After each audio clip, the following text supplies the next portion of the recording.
Welcome back to part 2 of our coverage of the British Minibikes Championship in 2025, the official Road to MotoGP series powered by Bayliss and Harding. The remaining 5 races from this round coming at you thick and fast in this programme, and we're starting off with the FIM MiniGP 160 class, and here's Jake Sanson with the grid positions. It's the dynamic rivalry once again of Sebastian Gostovski and Kai Golder on the front row of the grid from Leo Soliu and Rex Austin, then Max Robinson and Josh Perkins, Caelan Ratcliffe 7th on the grid from Riley Paisley, and then it's Taylor Davies and Leon Simpson rounding out the top 10, Max Johnson, Charlie Bunn, and at the back of the field, Ollie Pearson, Riley Robinson and Harry Rafferty. So we're going to have a couple of riders not take the start of this one. It's going to be an exciting battle right from the outset. Oh, where we go, and there's a fall already! 2 riders down at the start. Goodness me, that's Leon Simpson and Taylor Davies, the Dungannon and Chesterfield men who have ended up clattering into each other off the start. So that is probably going to be a red flag straight away then for the 2 riders, just to ascertain that they are okay after a monstrous shunt at the start line. So a very disastrous start to the race for these 2. It looks as though both are in essence okay. They're going to need some checks. Let's look at it again. This is what happens when you get too many riders into too small a space. 2 riders entering the same bed of tarmac. They shoulder barge each other into a wobble and they both collapse. And at speed, that can always be a very nasty encounter. So both riders are okay, although of course they are now in a very treacherous position. I don't think either of them are going to be taking the restart of this race. So thank goodness that both riders, despite being rather dramatically taken out of this race, they should be okay to continue at the next round of the championship. It's just going to be a little bit of an unease for them now, as they will have to miss this race. And of course, in this category, if you fall, you are not allowed to get back up again, because the bike could be damaged irreparably in an area that is not known to the rider or the mechanic at that point. So the race is going to restart, but it is going to be with just 9 riders this time. So only a handful of the riders that had the original start are going to race again this time. So we are under starters orders now, and it's a great start off the line then for Kai Golder, battling away with Sebastian Gostovski, and it's Gostovski who leads the way. Golder in 2nd position, a much better start, and that's problems for Sticky Bunn. Charlie Bunn looks as though he has been left on the starting grid. Everybody else has got going, and he has just about managed to find the throttle to get that bike moving. So Gostovski leading the way. Kai Golder, 2nd position behind him. Looking very strong indeed, the young man from Dalkeith, who took the victory the last time these 2 encountered each other in the earlier race. So now it's going to be an interesting one. Oh, there's a mechanical problem! Problems for Golder. Golder is slowing. So Kai Golder came out of Stewart and the bike just didn't want to go anywhere. So Kai Golder is out of the race on the first lap. That means that Leo Soliu is promoted up into 2nd position. And that is devastating bad luck for Kai Golder, who could easily have gone for a 2nd win out of 2. So it's now Gostovski, a country mile ahead of Leo Soliu and Rex Austin, as the battle for 4th position has already kicked on apace between these 3 gallant riders. Riley Paisley, Josh Perkins and Caelan Ratcliffe. And now with Gostovski out in the lead of the race, there's just 8 riders left. That's crazy when you think that originally we had 15 due to start. 13 took the original start because Robinson and Rafferty elected not to start. And then of course we had the start line shunt that took out the 2 riders earlier on. But an absolutely devastating situation, because we've got no Rafferty, no Robinson, no Pearson, no Simpson, no Davies and no Max Robinson. And now we've got no Kai Golder either. Very dramatic race then, and it kind of feels a little bit like Formula 1 in Germany 1994. A lot of the riders are already gone from this race. There's very few left, and they're the ones that are basically left to race over the scraps. But this 4th position battle is definitely giving us plenty to get excited about. Paisley, Perkins and Ratcliffe having a terrific duel. And of course, other riders' misdemeanors are other men's fortunes. So Gostovski just cannoning away from the rest of the field on his 64 bike on this occasion. Carries the number 1 plate, of course, but his traditional number is 64. That's why he runs it on the bike. So Gostovski in front of Leo Soliu and Rex Austin, who are quite a long way back now as a result of all the melee in the first couple of laps. But Paisley, Perkins and Ratcliffe are still having a magnificent duel over 4th place. Max Johnson in 7th in front of Sticky Bun, Charlie Bun, and he's the last one standing. Move on the inside, potentially creeping up now for Josh Perkins, who really wants to get ahead of Riley Paisley. And Caelan Ratcliffe is just trying to be the calm person at the back end of this queue, hoping to step it up and make an overtake as soon as possible. But these three are the ones giving us a little bit of a nail-biter in this race, because the depleted field has definitely changed the face of the race. Wisnowski doesn't even really need to push the bike at this stage. He can just cruise it. You can see him there just going up alongside Lakeside as Caelan Ratcliffe has another bid there to try and get up on the inside of Perkins. Can he do it? Well, Perkins is going to go the long way round the apex. Caelan Ratcliffe cannot quite find the position. Still trying, still working hard to try and get there. So Josh Perkins still being hunted down by Caelan Ratcliffe, who's had to bail out of the corner. They're both going to have to try and close up a little bit more on Riley Paisley if they want to get the overtaking move on him. So through they go at the S's. Out of St John's, out of Sunny Bend, and up towards Paddock, that long flowing right-hander that completes the lap. Got to be so careful when you pitch the throttle, because that's when a tank snapper can really start to creep up on you. So Perkins has closed back up on Paisley. Caelan Ratcliffe is going to try and close up on both of them, as still Riley Paisley is the cork in the bottle. And look how much time Caelan Ratcliffe has been able to gain on these two. It's just not a lot of confidence yet in Josh Perkins to try and make that big bad move on the inside of Riley Paisley to get into 4th position. Now he's got a good run. Can he get there? No, he just hasn't quite got the acceleration off the turn that Riley Paisley has got. And so as they go through Stewart once again, up towards St John's, can Josh Perkins make this move on Riley Paisley? They've got to be very calculated about where they go for the overtaking moves on this course. This circuit really can chew you up and spit you out if you're not prepared for the big bump you get out of these apexes. But certainly Riley Paisley under some massive pressure. This could be the chance. Josh Perkins trying to get alongside, just can't quite make it stick. In through the chicane, right, left, right, and then up towards McRae's into the hairpin. In through the left-hand hairpin.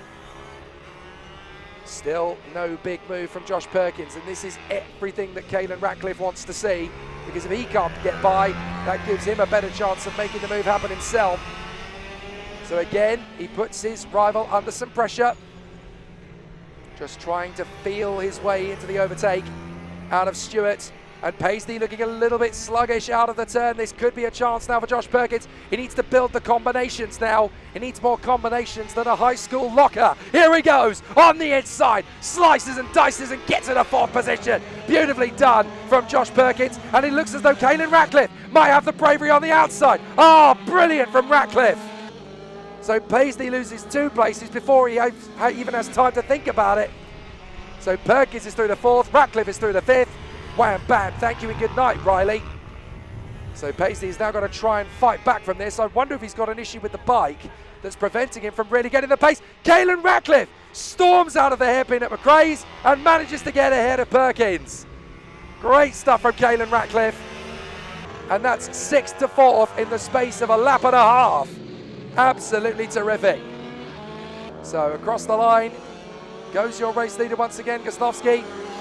Not pushing that hard. He's managed to lap Charlie Bun. He's got a huge advantage over Leo Solio and Rex Austin. But these three are still squabbling over 4th position. Still Perkins. Well, Perkins has got back in front. So Perkins has managed to get ahead of Caelan Ratcliffe. We didn't see where that happened, but Ratcliffe was in 4th place. Now Perkins has got back in front again. They're running out of laps to decide this. So Caelan Ratcliffe, now he's had a taste of 4th position. He won't want to settle for scraps. He'll want to go for another overtaking move. Down to McRae's, in through the left-hand hairpin, roll back on the power, down the short straight, up towards Iredale's, and Ratcliffe is losing power. It seems to me as though he's falling into the clutches of Riley Paisley now.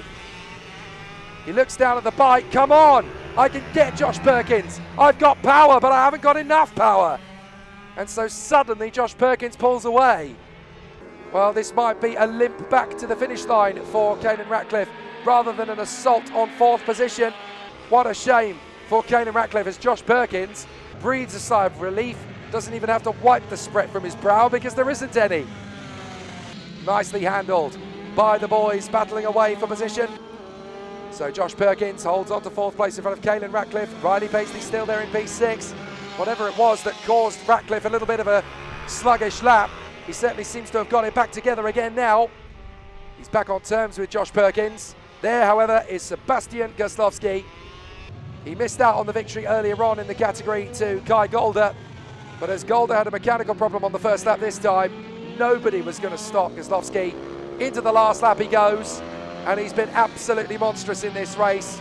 Everybody else is in the fight for 2nd position at best, as Sebastian Goslovski, without Kai Golder to get under his skin, he's just having a lovely ride in the afternoon. I was going to say sun, but it's more afternoon mug, isn't it? 4th position, still has just over a lap to go.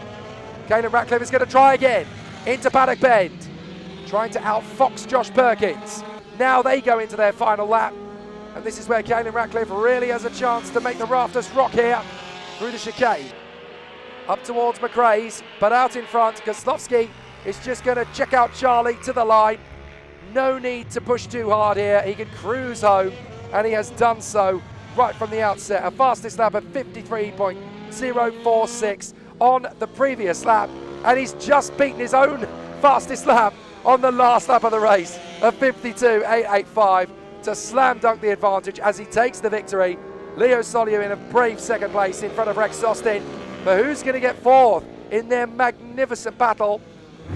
Well, we're going to find out now, because it's actually going to be Perkins who hangs on in front of Caelan Ratcliffe and Riley Paisley. Max Johnson in P7, Charlie Bunn in 8th place, the last man home in a race full of attrition at the start, but it was domination by Goslovski that ripped this race apart. More great racing coming up here at Rowrah.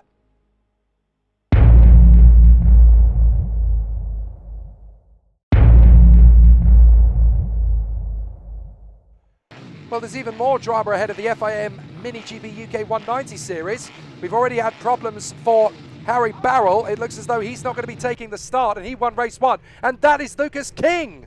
Lucas King is in trouble before the race even starts. So it looks like we've got 2 non-starters that will already join Oliver and John Pitcher, who didn't start earlier on.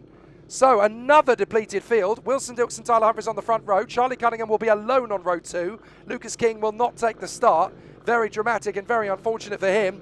Then William Round and Annabelle McCarthy. No Oliver Pitcher, no Harry Barrell, and then it's going to be Harry Rafferty, Harris Watson and David Wilton who will battle for the MiniGP 190-70 victory. Off we go, and there's just 5 racers to battle for the victory. And there is Tyler Humphries getting smartly into the lead. A very decent start for him initially, and has already broken through to go further forward. So Tyler Humphries leads the way then from Wilson Dilks. But Wilson Dilks is going to be working very hard indeed to try and get back on terms with the fast starting Tyler Humphries. The removal of Lucas King will definitely take the pressure off, but Charlie Cunningham, the young lad from Fife in Scotland, is not going to want to give best. William Round from Buckingham, hoping to get into the podium paying positions, has got a much better chance of doing so. And of course the Swindon star, Annabelle McCarthy. Oh, big charge up the inside from Wilson Dilks. Takes on Tyler Humphries on the first lap into Sunny Bend. That is proper bravery from Wilson Dilks on the opening tour, and he gets ahead of Tyler Humphries. Game on. Well, if you thought that Lucas King being out of this race would take away from the excitement, unfortunately for Lucas, it has not. Fortunately for the rest of us, it's absolutely on the charge, because Tyler Humphries has now got to work hard to get this win back from Wilson Dilks. Excellent racing thus far, as Wilson has completely rolled his sleeves up and decided, right, I'm going to win this race and I'm going to do it my way. Steals the lead away from Tyler Humphries into Sunny. There's not a lot that Tyler Humphries can do yet in response. So this is a proper charge for a victory. A proper battle royale has begun here at Rowrah between these two. We saw in the earlier race encounter between these two just how spicy it can get in FIM MiniGP 190. So as they come through at the end of the second lap, Dilks is your leader, then Humphries, Cunningham, William Round and Annabelle McCarthy. And then a 3-man brawl in the victory for MiniGP 190-70. That is Harry Rafferty ahead of Harris Watson and David Wilton. So Tyler Humphries has now got to try and put this all back together again and try and get back in command ahead of Wilson Dilks. That will not be easy. Wilson is not an easy man to beat, especially when he's got his dander up. Into Stewart.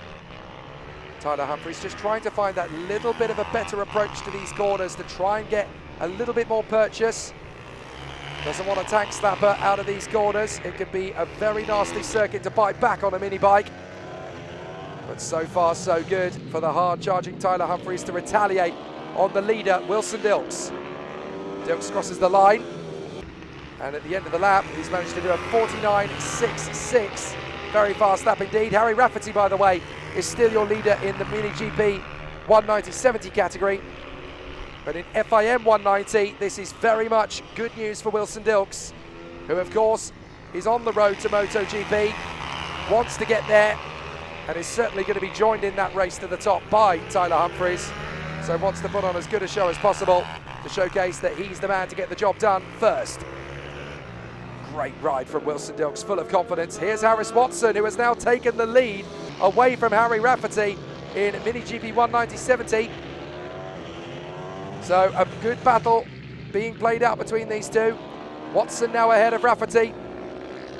So it's going to be a really close run between these two, unless Watson can really start to hit his stride. But it's certainly going to be a very tough race for Tyler Humphries now, because Wilson Dilks is just banging in fastest lap after fastest lap. He's just done a 49.46, I do believe. So absolutely monstrous from Wilson Dilks. Look at that, daylight between Dilks and Humphries now. So whatever they've changed on Wilson Dilks' bike to give him that little bit more confidence and a little bit more faith, it's certainly worked. And here we go again between Watson and Rafferty, who are dueling away for the 190/70 victory. Harris Watson holding on to the lead in front of Rafferty. A very close battle indeed between these two riders, as Rafferty again wants to take the lead away, but he needs to get ahead of the Dunfermline Diamond, looking very strong indeed in the lead of this race. But he places the bike exactly where it needs to be, heading to the braking zone in the middle of the road. Well, he made the mistake there, and that could be Rafferty's opportunity, but Watson pulls the bike just across his path in time not to lose the lead. So good calculated thinking there from Harris Watson, but he's got to be so careful not to lose this position too often, because if you give Rafferty an inch, he will certainly take a mile. It's looking fairly stable at the moment though. Up the inside, tries again! Oh, that was very nearly full guns blazing from Rafferty. I think he suddenly realised at the 11th hour, if I commit to this, and Harris has already turned in, we're both going to be out of it.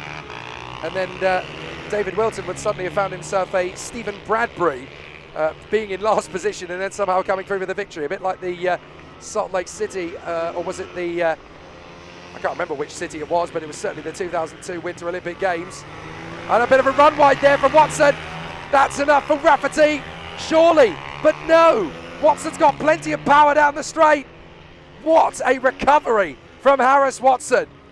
That was brave stuff. He got it wrong in Iredale's, but he didn't panic. He just got on with it. And now the race leader, goodness me, Wilson Dilks chops straight between the two riders, challenging away for the victory in 190/70. Chops across from the left to the right, dives in for the inside, nearly falls over him. Goodness me, Wilson. You don't want to throw this away getting through the traffic. That was so nearly disaster for Wilson Dilks, but that just shows you the level of commitment he's prepared to go.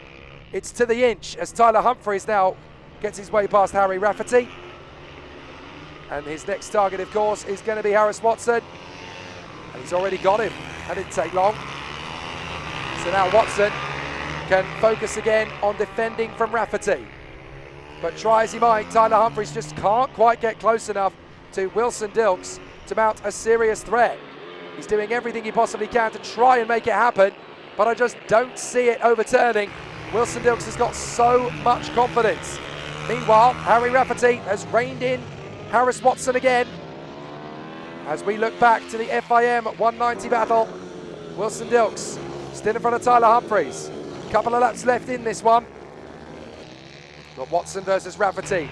Here's the battle to watch now. The score looks pretty much settled in FIM MiniGP 160, the road to MotoGP. But in 190/70, this is still very tight indeed, as Harry Rafferty fancies his chances on Harris Watson, who again Takes a very wide line out of Iredale's, but he's very quick on the throttle. That's how he's able to stay in front. He teeters on the edge of disaster and then tidies it up on the exit of the corner. Very nice handling of the situation so far from Harris Watson. He's stared disaster in the face, laughed at it and turned the other way. So here comes the race leader, Wilson Dilks into the last lap. Look at that, it's the length of the straight he's been able to pull on Tyler Humphries. Such a better job from Wilson Dilks in race 2 compared to race 1 earlier on. He has commanded the troops out there. Meanwhile, Harry Rafferty has one last lap to try and get terms here on Harris Watson. They're not going to quite complete the full 10 laps. They'll complete 9. Watson runs wide. Come on, Harry, this is your chance. You need to stay ever present. Harris Watson into Iredale's, drifts out wide, but again gets early on the throttle, and I think that was the last chance, realistically, for Harry Rafferty. But there is the man who has taken this race by the throat, throttled it to the ground and made it his own. Excellent work by Wilson Dilks. He has dominated in race 2. Excellent race. He takes the checkered flag. Wilson Dilks victorious in front of Tyler Humphries. Third place will be Charlie Cunningham, completely on his own out there ahead of William Round and Annabelle McCarthy. Such a shame we didn't get to see the full burn from Lucas King. That could have been a very different race had he been able to take the start. Whilst the legendary battle in 190.70 between Harris Watson and Harry Rafferty went in the former's favour by 1/10 of a second, David Wilton coming home third. Sadly, race 3 can't be shown due to technical difficulties, but Wilson Dilks got the victory over Tyler Humphries and Lucas King, who bounced back from his adversity, not starting race 2, finishing race 3 in third, ahead of Cunningham, Round and Annabelle McCarthy. And Harry Rafferty became the third different winner in MiniGP 190.70 after both Harry Barrell and Harris Watson picked up wins earlier in the weekend. So in we go then for the action once again, this time in the Ohvale 110 and MiniGP 110 for race 3. Cody Brennan on pole position alongside Leon Simpson, Seth Haywood alongside Cian Daly for the second row of the grid. Then it's William Dickinson and Rex Armand in the top 6, JJ Magister P7, Thomas Med going off P8. To round out the top 10, we've got the talented Dan Tanton alongside Carter Spinks, who'll be hoping to go further than he did in race 1. Jasper O'Neill White and Sam Whittaker rounding out the top 12. And then we've got Matthew Jennings alongside Dylan Cook and Ella Mosgrove lining up on row 8 alongside Oscar McAllister. To finish off the field, we've got the talented Charlie Forrester, Caden Herring and CJ Maguire. We're off under starters orders in the third race of the weekend, and it's a cracking start from Leon Simpson, who gets in front of Cody Brennan off the line. Now, if you saw the first programme, you'll notice that Cody Brennan up at the front end of the field is there once again. He came off the bike, if you remember, on the first lap of race 1. So it's been an interesting battle all the way. In race 2, it was Leon Simpson who got the victory in front of Cian Daly and Cody Brennan. But you can see that Brennan is definitely back for more in race 3. He really wants to push for this, and he moves his way closer to the back of Leon Simpson. He really wants the victory. Look at him swarming around already. So Leon Simpson goes out of Stewart up towards St John's, and Cody Brennan looks motivated. This is where Brennan came off in race 1. Not going to happen in race 3. He was calculated in race 2 to get that podium finish. Now his confidence is brewing over. He wants a victory. There's a very tight battle going on between Daly and Haywood for third position as well. Cian Daly had better watch his back as through he comes. Seth Haywood right in behind him. But it's going to be really tight all the way through this race. I can tell we're in for an absolute stormer. Simpson, Brennan, Daly, Haywood, and in 5th position is JJ Manchester. He's made a fantastic start. He was P7 on the grid originally, I think, so to see him make up a couple of places in the early stages, full of confidence. Brennan going to go side by side with Simpson down the lakeside. Can he make his bid? No, he's going to have to fall in behind once again, as Haywood has to do likewise with Cian Daly. But this race really is going down to the wire, and Brennan wants the victory more than he's ever wanted it in his life.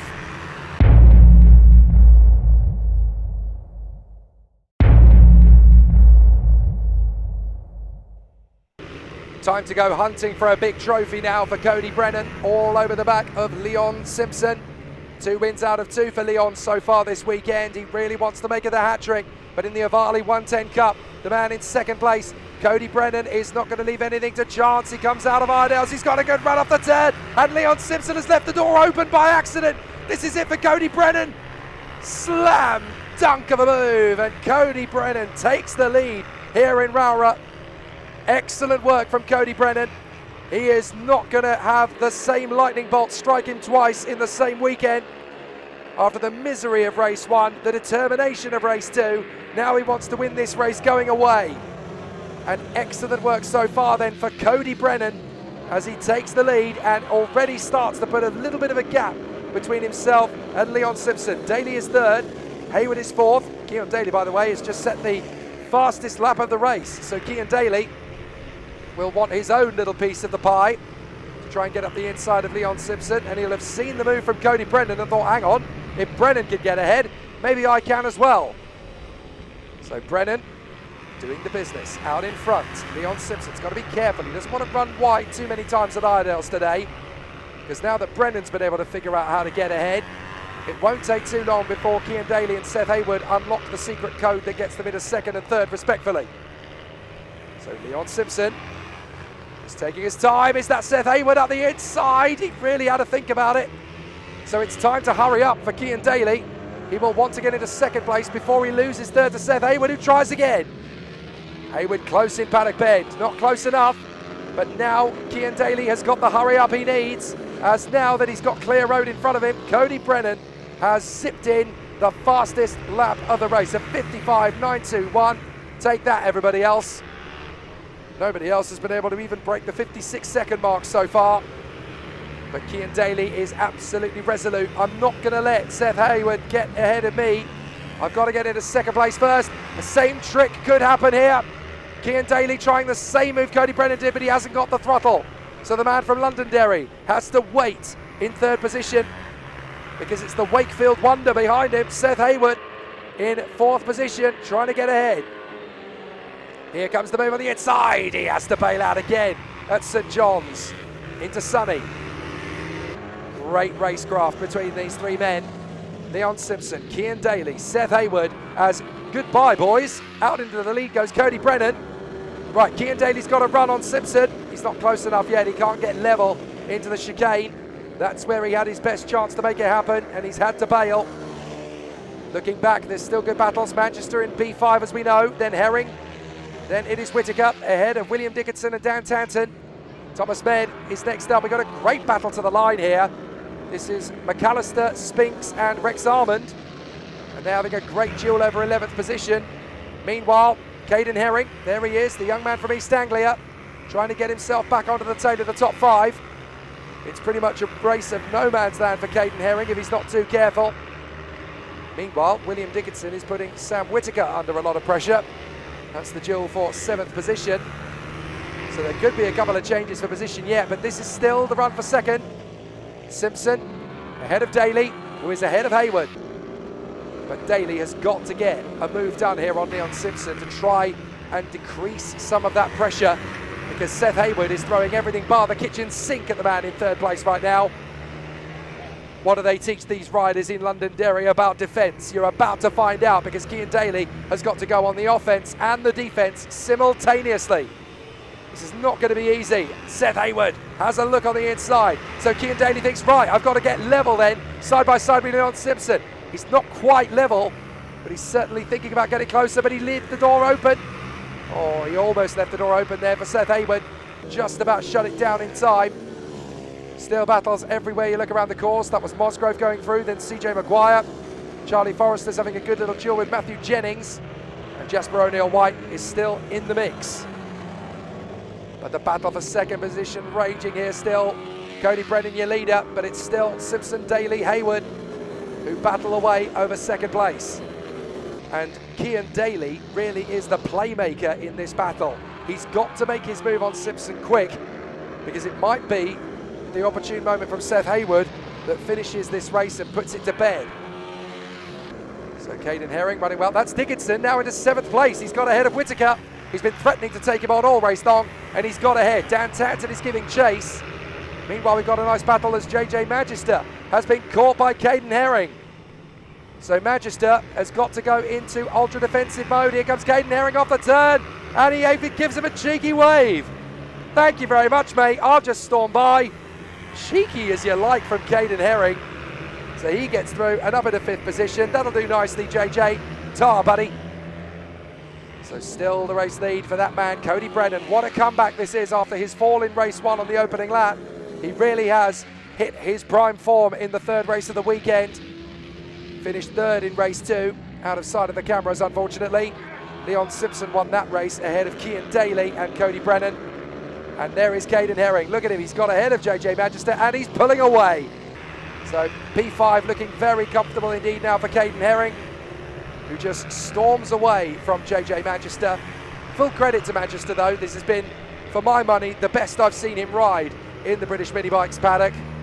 A good run from him of an Ohvale 110. You've all got to learn at your own rates of development, and certainly this is the highest and most significant run so far from JJ Magister in Ohvale 110. He can be proud of this, and that's what it's all about in British Minibikes. It's building on what you've built. You've got to keep growing that empire.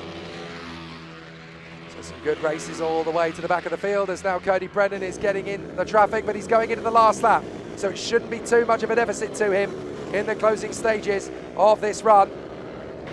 No blue flags, of course.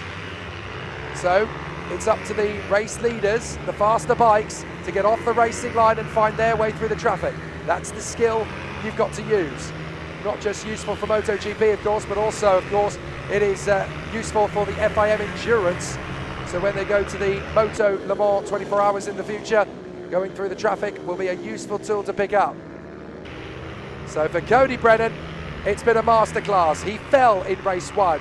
He stormed back to the podium in race 2. In race 3, he has dominated. And look at this waft of bikes heading towards us. This is the shuffle of the deck for third position. It's for second position, my apologies. It's going to be tight to the line, but it is going to be a victory for Cody Brennan. What a way to bounce back in style. He takes the win. Second is going to be Simpson. Third is going to be Hayward. Hayward has got Cian Daly on the final lap in the melee of the traffic. That is how useful picking up those moves can be in the closing stages. So Cody Brennan takes the win from Leon Simpson, Seth Hayward and Cian Daly. Caden Herring picks up 5th off JJ Magister. William Dickinson beats Dan Tanton and Sam Whittaker to the punch.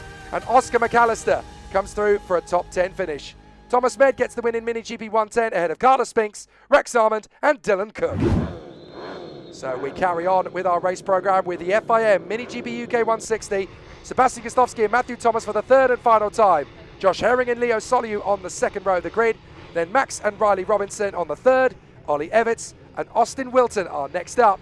And it's going to be a big charge forward now. Ollie Pearson and Kai Golder, who will not take the start once again. And it's Gostowski and Thomas one more time.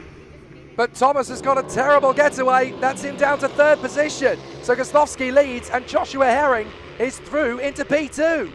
So Thomas is now going to have to fight back in a way he genuinely had no plans to whatsoever. So Gostowski is now under pressure from Josh Herring, who fancies his chances of the win. Right, if I can get into second position off the start, all I've got to do now is beat Gostowski. Here I come. Down Lakeside. And here comes Thomas. He's going to try and put this to bed early. No, you don't, says Josh Herring. I've got into second place. You messed up at the start, not me. So now I'm going to go after Gostowski. This is my chance for the victory. Could we get 3 different winners from 3 races? It's going to be a tough one, but MiniGP UK 160 is always very competitive indeed. Gostowski, Herring and Thomas, they've already pulled well clear of Max and Riley Robinson. Only 8 riders in this particular race. Ollie Evans, Leo Soliu and Austin Wilton giving chase, because we have no starts for Ollie Pearson or Kai Golder. They're the 2 that are missing. So a great battle. Is that the move from Thomas? It is. Thomas gets through. So Thomas gets into second position then on Josh Herring. Not a lot that Josh Herring could do about that one. It was a bold lunge from Matthew Thomas, and he decided, look, I'm the one who can take the fight to Gostowski. It was a nice effort, Josh, but I'm going to have this, and he's already pulled out a little bit of daylight between the 2 bikes. So excellent stuff from Matthew Thomas. That puts him now into second position ahead of Josh Herring. But Sebastian Gostowski is still the man to beat here. Certainly looking very neat and tidy so far. If you can just hold this together, this is very much Gostowski territory. But Matthew Thomas has beaten him once already.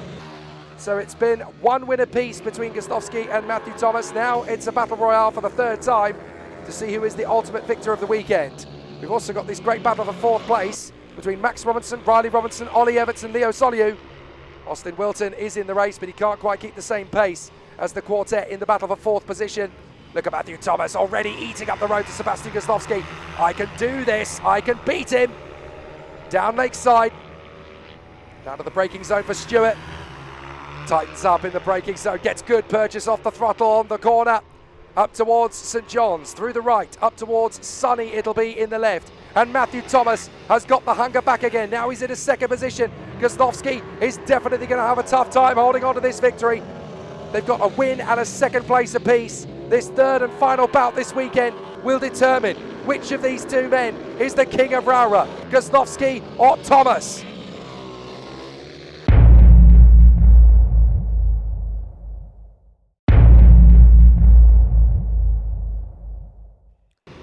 The third and final race of FIM MiniGP UK 160's season opener at Rowrah, and you can see how much it means to both men. Sebastian Goslovski versus Matthew Thomas. One of these riders is going to get the victory in the third race of the weekend. Matthew Thomas is all over Goslovski.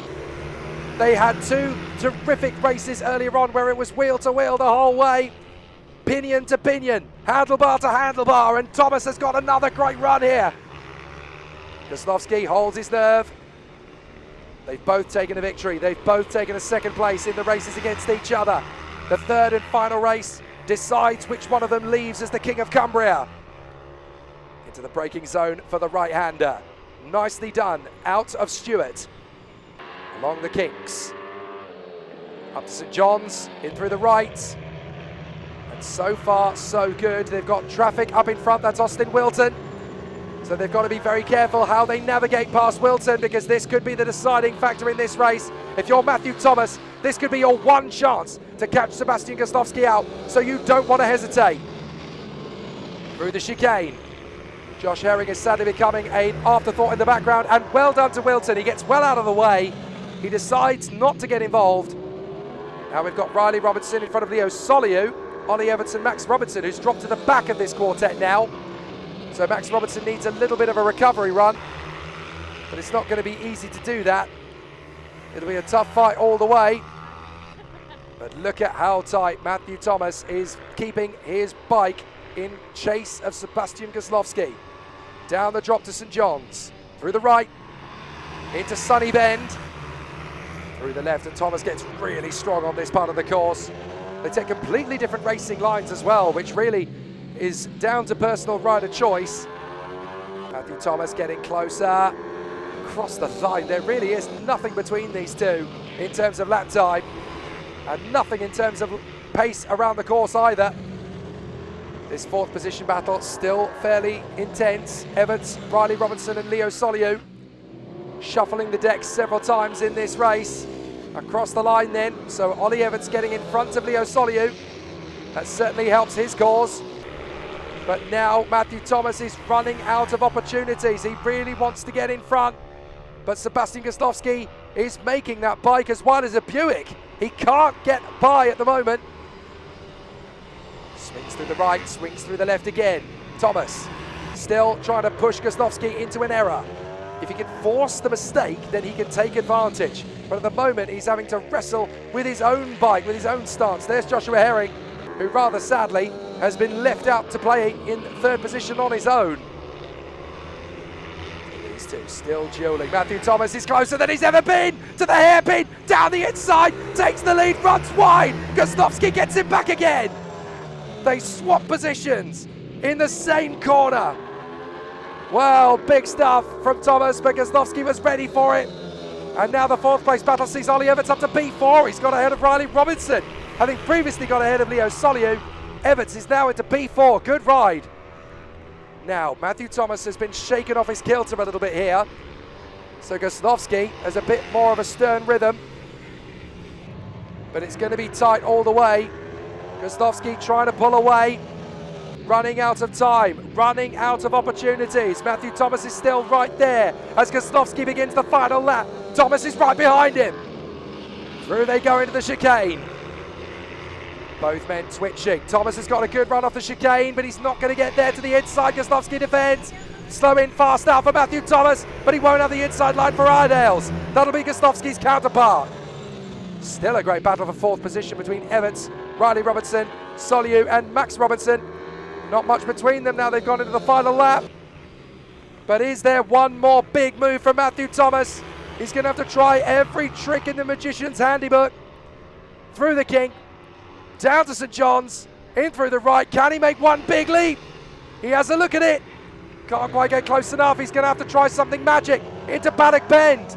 He looks at it. Through the final turn. Can he get back on the power? It's going to be tied to the line. It's Goslovski. Sebastian Goslovski gets there first.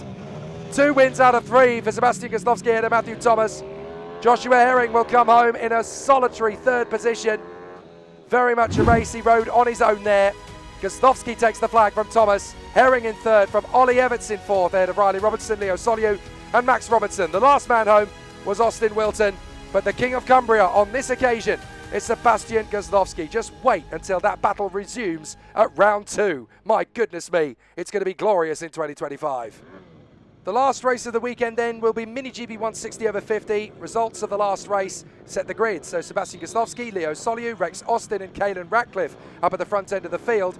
Josh Perkins is P5 ahead of Riley Paisley, Max Johnson and Charlie Bunn. And of course Kai Golder is going to have to fight his way back from 9th on the grid. Max Robinson is alongside him, then Taylor Davies and Leon Simpson P12 of the grid. And then we have Ollie Pearson, Riley Robinson and Harry Rafferty. So how much progress can Kai Golder make? We're about to find out. Leo Soliu gets a good start, but a better start for Sebastian Goslovski. He takes the lead initially, and so Goslovski has got himself into the lead. No major shocks here. And with Kai Golder all the way down in 9th on the grid, he's going to have a tough job of it. Well, Kai Golder's getting on with it. He's rolled his sleeves up. He's already making quite a few places in this one. He made a fairly sizably good start. That's Kai Golder in the background. He's up into 3rd position. Kai Golder is right in there behind Leo Soliu. He's done most of the work on the opening lap. Incredible from Kai Golder to go from 9th place. And that is 2 riders in trouble at the back. So I'm afraid that is game over for Caelan Ratcliffe and Taylor Davies. So Ratcliffe and Davies are out of it. There is Kai Golder, right in behind Leo Soliu. He's going for 2nd in the final bend. And he's got it.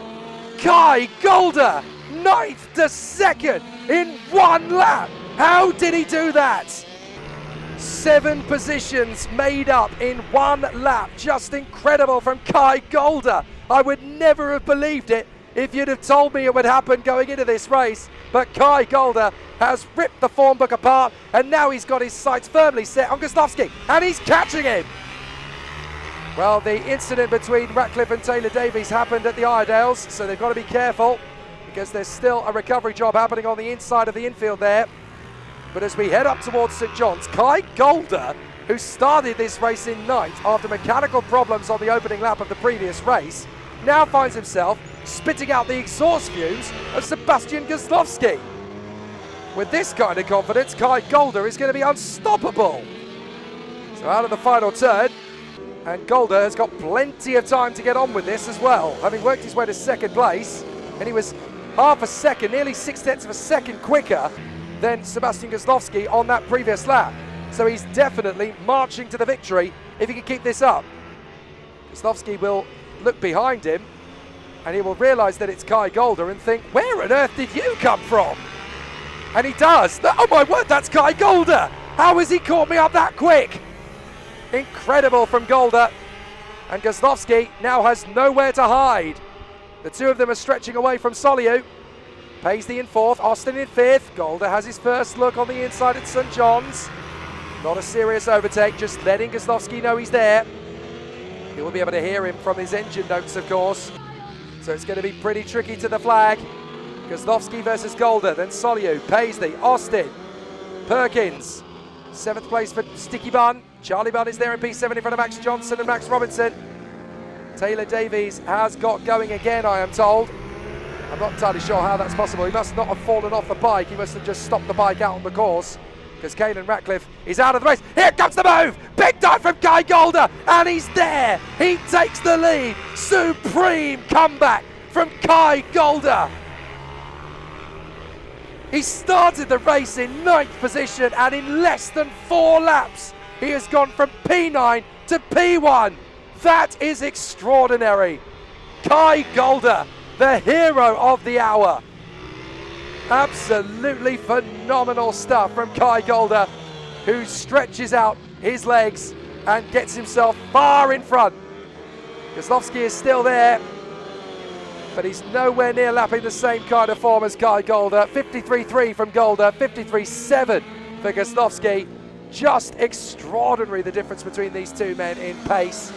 Absolutely unbelievable. Kai Golder started on the 5th row of this race, and in 3 laps and 4 corners, he has got himself into the lead.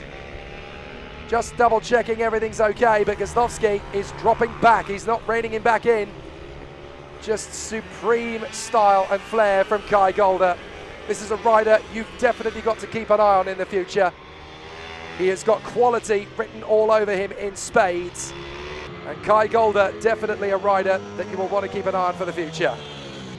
What an extraordinary fight from 9th to 1st position.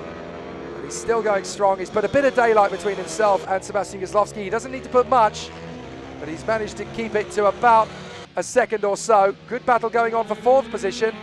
This is Riley Paisley versus Rex Austin. So still they duel away for supremacy, but there is your man up in front, Kai Golder. Just so confident, and he has just driven the bike away. Look at the gap he's opened up between himself and Kozlowski. Kai Golder not only takes the lead after 3.5 laps from 9th on the grid, but he knows he's won this race. He's just stretched it out. Absolutely phenomenal from Kai Golder. If you'd have told me it would happen, I would never have believed it. Kai Golder taking this lead onto the last lap, and he has absolutely obliterated the competition. From 9th to 1st, Kai Golder, checkered flag in Cumbria, and that win will last him a lifetime of satisfaction. Nothing Kozlowski can do in response. Leo Soliu in 3rd position in front of Riley Paisley and Rex Austin. The way they finished is how it was confirmed in the official results. Golder, Kozlowski, Soliu, Paisley and Austin. They were followed in by Perkins, Robinson, Johnson, Bunn and Davis. That's all we've got time for in this programme. Join us next time when we're coming from the fantastic Teesside Raceway. We'll see you then.